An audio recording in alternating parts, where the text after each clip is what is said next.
ये कहानी है लखनऊ के मलिहाबाद की, जहाँ पर आम की खेती मशहूर थी, जहाँ अब्दुल्ला नाम का परिवार रहता था, जिसका एक बेटा था राहिल और एक बेटी थी मरियम और बीबी सकीना, जो बहुत ही नमाजी परहेजगार औरत थी। अम्मी जान मेरे लिए खेलने के लिए एक छोटा सा बकरी का बच्चा ला दीजिए ना। अरे अपने बाबा से कहो ना, मुझे ही कहते रहते हो। मेरे पास पैसे कहाँ हैं? अपने बाबा से कहो जो तुम्हारे दिल की हर हसरत को पूरा करते हैं। ठीक है अम्मी जान। अब्दुल्ला शाम को खेती करके वापस आता है। अरे बेटी मरियम कहाँ हो? जरा पानी तो ले आना। और बेटा राहिल तुम कहाँ हो? जल्दी आओ, मैं तुम्हारे लिए जलेबी भी लेकर आया हूँ। ये लीजिए बाबा, पानी पी लीजिए। बिस्मिल्लाहिर्रहमानिर्रहीम। हाँ, पानी पीकर तो ऐसा लग रहा है जैसे मानो दिन भर की थकान मिट गई हो। या अल्लाह, तेरा लाख लाख शुक्र है। बेटा राहिल यहाँ आओ, ये लो जलेबी। मेरे प्यारे बाबा मेरे लिए जलेबी ले आए। बाबा जान, आप राहिल के लिए जलेबी लाते हैं और मेरे लिए कुछ नहीं लाते, ऐसा क्यों? अरे बेटा मरियम, राहिल अभी छोटा है, इसीलिए पूरा करना पड़ता है। नहीं बाबा, ऐसे नहीं चलेगा, मेरे लिए भी कुछ लाया कीजिए। ठीक है मेरी शहजादी। किचन से सकीना आती है। आ गए आप, हाथ मुंह धो लीजिए, मैं आपके लिए खाना लगा देती हूँ। सब मिलकर खाना खाने लगते हैं। तभी राहिल बाबा से कहता है, बाबा जान बकरा ईद आने वाली है, मुझे एक छोटा सा बकरी का बच्चा ला दीजिए ना, आपका हमेशा कहना मानूंगा। अच्छा, बकरी के बच्चे के लिए कहना मानोगे? वैसे नहीं मानोगे? नहीं बाबा, मैं वैसे भी मानता हूँ और आपकी ज्यादा से ज्यादा कहना मानूंगा। अच्छा चलो ठीक है, कल मैं तुम्हें बाजार से एक छोटा बकरी का बच्चा ला दूंगा। ये मेरे सबसे प्यारे बाबा। अगले दिन अब्दुल्ला राहिल के लिए बकरा लेकर आता है। ये लो राहिल बेटा, तुम्हारा बकरी का बच्चा। बाबा आपका बहुत बहुत शुक्रिया, आपने मेरे दिल की हसरत को पूरा किया है। आप दुनिया के सबसे अच्छे बाबा हो। अप्पी जान हमारे लिए बाबा बकरी का बच्चा लेकर आए हैं। या अल्लाह, ये कितना अच्छा प्यारा बकरा है बाबा, माशाअल्लाह, नजर ना लगे। बाबा जान, मैं इसका नाम शेरू रखना चाहता हूँ, रख लूं? हाँ रख लो बेटा, ये तो तुम्हारा ही है, जो चाहे वो नाम रखो। हमारे बच्चे बकरा पाकर कितने खुश हो गए हैं। आप बच्चों के लिए कितना कुछ करते हैं। कहाँ बेगम, मैं बच्चों के लिए कुछ भी नहीं कर पाता। ये तो राहिल की एक छोटी सी हसरत थी, जिसे मैंने पूरा किया है। बाबा जान, हम शेरू को अल्लाह के लिए कुर्बान करेंगे और अल्लाह की राह में कुर्बानी करेंगे, जिससे हमें ज्यादा से ज्यादा नेकियां मिल सके। हाँ मेरे बेटे, अच्छा तो मैं खेत में जा रहा हूँ, इस बार बारिश भी नहीं हुई है, अल्लाह ताला मदद अता फरमा। अच्छा बेगम, मैं चलता हूँ। ठीक है, ध्यान से जाइएगा। ऐसे ही कुछ दिन बीत जाते हैं और शेरू बड़ा हो जाता है। शेरू तुम कितने बड़े हो गए और मैं छोटा का छोटा ही रह गया। अम्मी जान, मैं बड़ा क्यों नहीं हुआ? अरे बेटा, बकरे जल्दी बड़े हो जाते हैं। ठीक है अम्मी जान। अच्छा सुनो, बाबा के लिए खाना ले जाओ, तुम भी खा लेना, अपने शेरू को भी साथ ले जाओ। ठीक है। खेतों में शेरू भी कुछ खा लेगा। ठीक है। और वहाँ से उसे हरे भरे पत्ते खिला देना। राहिल शेरू को बाबा के पास खेतों में ले जाता है। बाबा जान, अस्सलाम वालेकुम। वालेकुम अस्सलाम बेटा। अम्मी जान ने तुम्हारे लिए खाना भेजा है बाबा, ये लीजिए, खाना खा लीजिए। बाबा जान, वो इतना बड़ा पेड़ कैसा है और उसमें ये इतना बड़ा छेद क्यों है? बेटा, उस पेड़ के पास नहीं जाना। क्यों बाबा? बेटा, उस पेड़ में एक बड़ी सी छिपकली रहती है, उस पेड़ के पास जाना खतरे से खाली नहीं है, मैं इसीलिए तुम्हें खेत में आना नहीं देता। अच्छा बाबा। चलो अब खाना खा लेते हैं दोनों।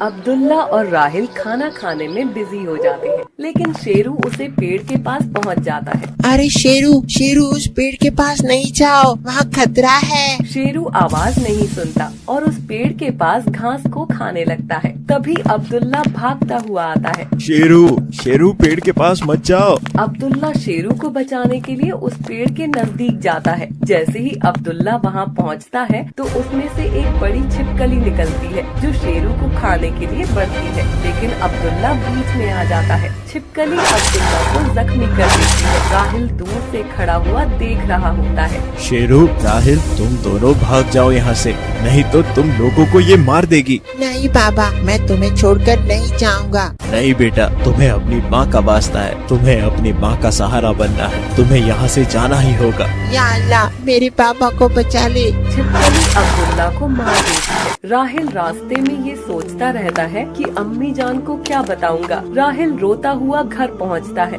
अम्मी जान, अम्मी जान। राहिल और शेरू की आंखों में आंसू थे। सकीना दरवाजा खोलती है। बेटा राहिल, तुम्हारे बाबा कहाँ है? राहिल कोई जवाब नहीं देता। राहिल अम्मी जान के गले लग जाता है। अम्मी जान, हमारे पापा को एक बड़ी सी छिपकली ने मार दिया और मैं कुछ न कर सका, मुझे माफ कर दीजिए। ये क्या कह रहे हो? मेरा दिल बैठा जा रहा है। ऐसा कुछ न कहो भाईजान, ये क्या कह रहे हो? बाबा जान हमारा सहारा थे, हमारा अब क्या होगा? एक बार बोल दो कि ये झूठ है। नहीं नहीं अम्मी जान, काश ये झूठ होता, पर ये झूठ नहीं है। मेरे बाबा, मेरे और मेरे शेरू के सामने उस छिपकली ने बाबा को मार दिया और हम कुछ न कर सके। या अल्लाह, ये क्या हो गया? हमारा हंसता खेलता परिवार गम में बदल गया। या अल्लाह, हमें सब्र अता फरमा। अम्मी जान, अब मेरे लिए खिलौने और जलेबी कौन लाएगा? बेटा, अभी अम्मी जान तुम्हारी जिंदा है, तुम्हारी हर ख्वाहिश को मैं पूरा करूंगी। आ जाओ मेरे बच्चों, आज तुम्हारे सर से तुम्हारे बाप का साया उठ गया। अल्लाह ताला हमारी मदद अता फरमा। ऐसे ही कुछ दिन बीत जाते हैं। अब्दुल्ला के जाने के बाद पूरा परिवार गमगीन रहने लगा। ये सब कुछ शेरू देख रहा होता है। शेरू एक दिन अल्लाह ताला हुआ करता है। या मेरे अल्लाह, मुझे ऐसी अजीब शक्तियाँ दे कि मैं उस छिपकली को मार सकूं और अपने बाबा और अपने परिवार का बदला ले सकूं। तभी शेरू की दुआ अर्श से टकराती है और आसमान में तेज हवाएं और आंधी तूफान आने लगा है। तभी आसमान से एक तेज रोशनी निकलती है जो शेरू की सींगों में आकर समा जाती है। ये देखकर अल्लाह ताला का शेर शुक्र अदा करता है। या अल्लाह, तेरा लाख लाख शुक्र है, अब मैं उस छिपकली को नहीं छोड़ूंगा। अगले दिन तभी शेरू बोलता है, अम्मी जान, आप फिक्र ना करिए, उस छिपकली से मैं बदला जरूर लूंगा। बाबा जान मेरे भी बाबा थे। शेरू की आवाज सुनकर सारे लोग चौंक जाते हैं। तुम बोल सकते हो? हाँ अम्मी जान, हाँ राहिल, मैं बोल सकता हूँ क्योंकि मैं आम बकरा नहीं रहा। अल्लाह ताला ने मुझे अजीम शक्तियाँ दी है। या अल्लाह, तेरा लाख लाख शुक्र है, मेरे शेरू को तूने अजीम शक्तियाँ दी है। शेरू बेटा, तुम्हें अपने बाबा का बदला लेना है। जी अम्मी जान, इंशाअल्लाह मैं उस मनहूस छिपकली को मार दूंगा और अपने बाबा का बदला भी लूंगा। चलो अम्मी जान। तभी सकीना, राहिल, मरियम गांव के सारे लोगों को लेते हैं और उस बड़े पेड़ के पास जाते हैं जहां छिपकली रहती थी। गांव का हर एक आदमी और छिपकली से परेशान था क्योंकि वो इतनी शक्तिशाली थी कि गांव के हर आदमी को मार देती थी। जैसे ही शेरू उस पेड़ के पास जाता है तभी वो छिपकली जोर से दहाड़ मारती हुई बाहर निकलती है। सारे लोग डर जाते हैं। छिपकली अपने मुंह से आग निकलती है। तभी शेरू अल्लाह ताला से दुआ करता है, या अली, तोड़ दे दुश्मन की नली। शेरू अपनी सूंडों से अल्लाह ताला की दी हुई शक्तियाँ निकालता है। दोनों में घमासान लड़ाई होती है। लड़ाई देख सारे लोग डर जाते हैं और पेड़ के पीछे से सारा नजारा देखते हैं। तभी छिपकली राहिल के पास जाती है और राहिल को पकड़ लेती है। या अल्लाह, मेरा बेटा। तभी शेरू को गुस्सा आता है और वो छिपकली को जलाकर भस्म कर देता है और राहिल को छिपकली छोड़ देती है और वो छिपकली अपना दम तोड़ देती है। या अल्लाह, तेरा लाख लाख शुक्र है, हमारे गांव को इस बड़ी छिपकली से निजात मिली। सारे गांव वाले खुश हो जाते हैं। सकीना बहन, तुम्हारे शेरों ने तो सारे गांव वालों की जान ही बचा दी और अब्दुल्ला का बदला भी ले लिया। अल्लाह ताला शेरू को हर मुसीबत से बचाए। आमीन। सकीना शेरू के पास जाती है। शेरू, मेरे बेटे, तुमने अपना वादा पूरा किया। अल्लाह तुम्हें जन्नतुल फिरदौस में मकाम अता फरमाए। कल बकरा ईद है। हाँ अम्मी जान, इंशाल्लाह मैं अल्लाह की रजा के लिए कुर्बानी देने को तैयार हूँ। मेरे शेरू, मेरे भाई, तुमने आज मेरा दिल जीत लिया। आज तुमने मेरी जान बचाई है। तुम्हारा बहुत बहुत शुक्रिया मेरे भाई। कैसी बातें करते हो राहिल, तुम मेरे भाई जैसे हो और एक भाई का फर्ज होता है अपने भाई को बचाना। माशाअल्लाह मेरे भाई। बहन मरियम, तुम कुछ नहीं कहोगी? शेरू भाई, तुम जैसा भाई हर एक बहन को दे और तुम्हारी खिदमत करने का मौका अल्लाह सबको दे। अल्लाह के घर जाकर हमें भूल न जाना। नहीं बहन, मैं अल्लाह के घर जाकर तुम लोगों के लिए अल्लाह ताला के लिए दुआ करूँगा कि तुम लोगों को हर एक मुसीबत से बचाए। आमीन सुम्मा आमीन। अगर हमारी कहानी अच्छी लगी तो लाइक करें, शेयर करें और सब्सक्राइब करें। और ऐसी ही कहानियों से जुड़ने के लिए हमारे चैनल को सब्सक्राइब करना ना भूलें। अम्मी जान हमें बचाइए, अम्मी जान हमें बचाइए। ऐ जिन्नात, खुदा से डर, वो तुझे छोड़ेगा नहीं। फिर बिलाल आयत ये कुरान पढ़ने लगता है, लेकिन जिन्नात के ऊपर फिर भी कोई असर नहीं होता। और फिर वो छिपकली बना जिन्नात भयानक डरावनी हंसी हंसते हुए कहता है, मैं तुम्हारे दोनों बच्चों को अपने साथ ले जाऊंगा, बहुत दूर। और फिर ये कहते हुए वो जिन्नात उन दोनों बच्चों को अपने साथ हवा में उड़ाते हुए ले जाने लगता है, जिससे राहिल और सकीना अपने अम्मी अब्बू को आवाज लगाते रह जाते हैं, अम्मी जान हमें बचाइए, अम्मी जान हमें बचाइए, मेरे बच्चों, ये जिन्नात छोड़ दे मेरे बच्चों को। बिलाल और उसकी बीवी अपने सामने दोनों बच्चों को जिन्नात को ले जाते हुए देख कुछ नहीं कर पाते। उधर वो जिन्नात राहिल और सकीना को दूर समुद्र के बीचों बीच उसके अंदर बनी एक गुफा में ले जाता है, जहाँ बहुत सारी छिपकली पिंजरे में बंद थी। अब यहाँ कोई नहीं पहुँच पाएगा, कोई भी नहीं। ए जिन्नात, हमें छोड़ दे, नहीं तो खुदा तुझे नहीं बख्शेगा। देखना, तुझे इसकी सजा जरूर मिलेगी। मैं किसी खुदा से नहीं डरता और तू मुझे खुदा का ज्यादा पाठ मत पढ़ा। फिर वो उनके सामने एक छिपकली को मारकर उसका खून पी जाता है। ये देखकर दोनों बच्चे राहिल और सकीना बुरी तरह डर जाते हैं। भाईजान, मुझे इस जिन्नात से बहुत डर लग रहा है। डरो नहीं बहन, मेरे होते हुए मैं तुम्हें कुछ नहीं होने दूंगा। देखा तुम दोनों ने मेरे अंदर कितना जहर है, इसलिए यहाँ से भाग पाना तो दूर, सोचना भी मत, समझे? ये कहकर वो समुद्र से बाहर अपने शिकार की तलाश में छिपकली पकड़ने चला जाता है। और उसके जाते ही वो दोनों भाई बहन एक दूसरे से कहते हैं, भाईजान, क्या हम यहाँ से कभी भी निकल नहीं पाएंगे? नहीं, हम यहाँ से जरूर बाहर निकलेंगे, तुम देखना। फिर रात हो जाती है और वो जिन्नात भी वापस आता है। क्यों, कैसे लग रहा है तुम्हें अपने नए घर में? अच्छा तो लग रहा है ना? नहीं, हमें अपने घर जाना है, अपने अम्मी अब्बू के पास जाना है। हाँ, हमें अम्मी अब्बू के पास जाना है। अपने अम्मी अब्बू को आप भूल जाओ, हमें जाने दो। हमें तुम यहाँ क्यों लेकर आए हो बता दूंगा, ऐसी भी क्या बेसब्री है। फिर वो जिन्नात एक और छिपकली पकड़ता है और उसे मारकर उसका जहर पी जाता है। ये देखकर उन दोनों भाई बहन का डर अब और भी ज्यादा बढ़ जाता है और उनका डर से बुरा हाल हो रहा था।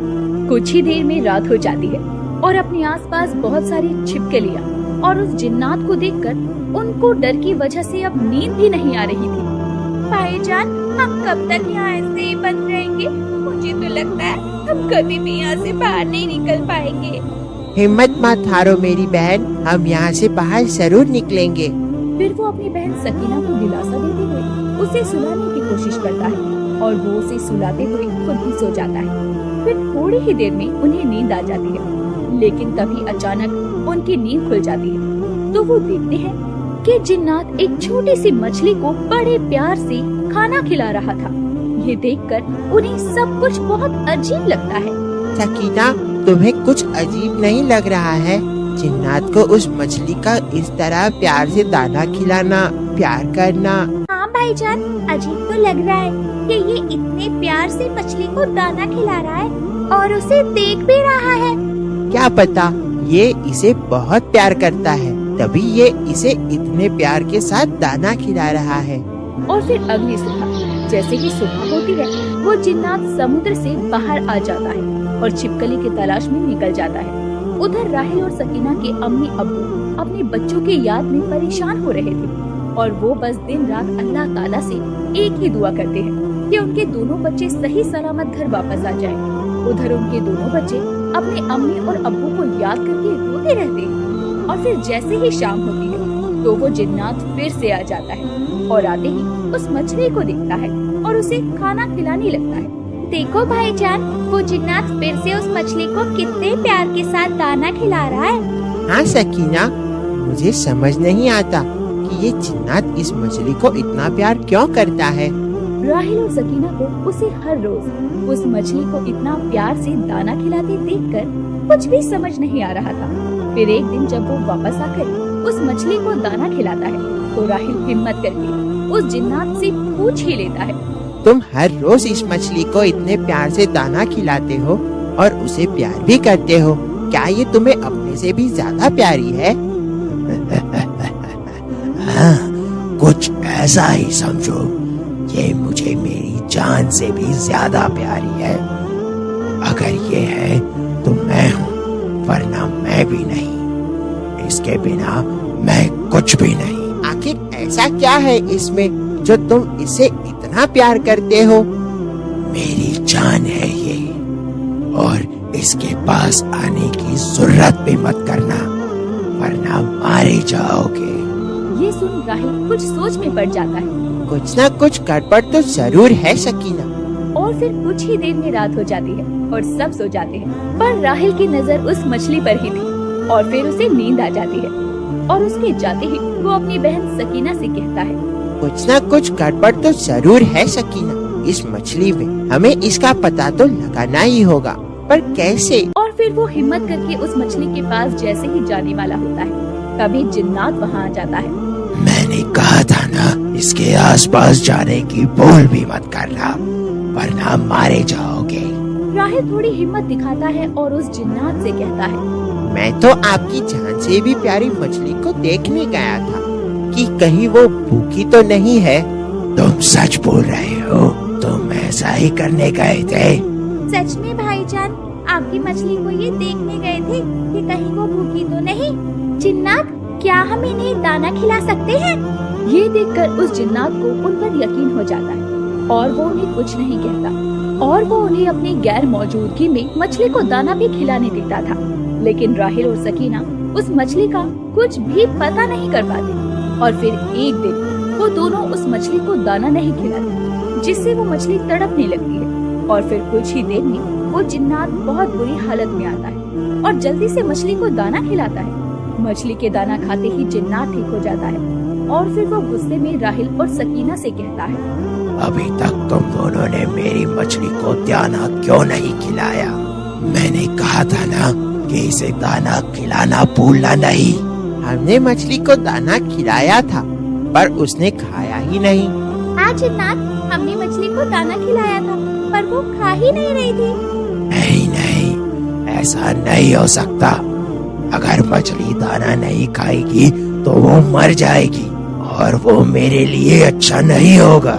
जिन्नात की ऐसी हालत देखकर और उसे मछली के लिए इतने परेशान होते देखकर उन्हें अब कुछ समझ आने लगता है और फिर वो जिन्नात उस मछली को दाना खिलाते हुए उसे बड़े प्यार से देख रहा था। अगर ये मछली नहीं रहेगी तो मैं भी नहीं रहूंगा। मछली को दाना खिलाने के बाद जिन्नात बिल्कुल ठीक हो जाता है और फिर उन्हें सब कुछ समझ आने लगा था और वो दोनों भाई बहन रात होने का इंतजार करने लगे। और फिर रात होते ही राहिल अपनी बहन सकीना से कहता है, सकीना, कुछ समझ में आया? हाँ भाईजान। उस जिन्नात की जान उस मछली में है, इसीलिए वो मछली को अपनी जान से भी ज्यादा प्यार करता है और हर समय उसका ध्यान भी रखता है। फिर करना क्या है? करना क्या है ये तो कल इंतजार करने के बाद ही पता चलेगा। फिर उस जिन्नात को छिपकली को पकड़ने के लिए बाहर जाना था। मैं थोड़ी देर के लिए बाहर जा रहा हूँ, तब तक तुम दोनों मेरी मछली का अच्छे से ध्यान रखना और उसे हर समय से दाना खिलाते रहना। जी जी, आप बेफिक्र होकर जाइए, हम आपकी मछली का बहुत अच्छे से ध्यान रखेंगे। और फिर उस जिन्नात के जाते ही राहिल जल्दी से उस मछली के पास जाता है और उसे जैसे ही पानी से बाहर निकालता है तो वो बोलने लगती है, ए जिन्नात जल्दी आ जल्दी आ। उधर मछली के पानी से बाहर आते ही उस जिन्नात के सर में तेज दर्द होने लगता है। ये क्या, आज मेरे सर में दर्द क्यों हो रहा है? ऐसा तो कभी पहले नहीं हुआ। लगता है मेरा ये राज किसी को पता चल गया है। इससे पहले कि कोई उस मछली को कुछ नुकसान पहुंचाए, मुझे जल्दी वहां पहुंचना ही होगा। फिर जल्दी से वो मछली के पास आने की कोशिश करता है। तभी राहिल उसका पंख उखाड़ देता है, जिससे जिन्नात की चोटी उखड़ जाती है। नहीं नहीं, ऐसा नहीं हो सकता। किसी को मेरा ये राज नहीं पता चल सकता। फिर राहिल और सकीना मछली की एक आंख फोड़ देते हैं, जिससे जिन्नात की भी एक आंख फूट जाती है। मेरी आंखें, मुझे जल्दी वहाँ पहुँचना ही होगा। फिर वो जैसे तैसे करके समुद्र में पहुँच जाता है और राहिल और सकीना के हाथ में मछली को देखकर उसके होश उड़ जाते हैं। अच्छा, तो ये तुम दोनों ने किया है। छोड़ दो उस मछली को, नहीं तो ये तुम दोनों के लिए अच्छा नहीं होगा। तू हमारी छोड़, अपनी जान बचा। फिर वो दोनों जैसे ही मछली की दूसरी आंख फोड़ने वाले होते हैं, जिन्नात चिल्ला उठता है, नहीं, तुम ऐसा नहीं कर सकते। उस मछली को छोड़ दो, उसे मत मारो। अगर उसे मार दिया तो मैं भी नहीं बच पाऊंगा। फिर वो जिन्नात अपनी पूरी ताकत लगाकर कैसे भी करके राहिल की बहन मरियम को पकड़ लेता है। छोड़ दे मछली को, नहीं तो तेरी बहन को मैं जिंदा खा जाऊंगा। तू ऐसा कुछ नहीं करेगा। जिन्नात मरियम को पकड़ लेता है तो उसकी बहन रोने लगती है। मेरी बहन, डरो नहीं, मेरे होते हुए तुम्हें कुछ नहीं होने दूंगा।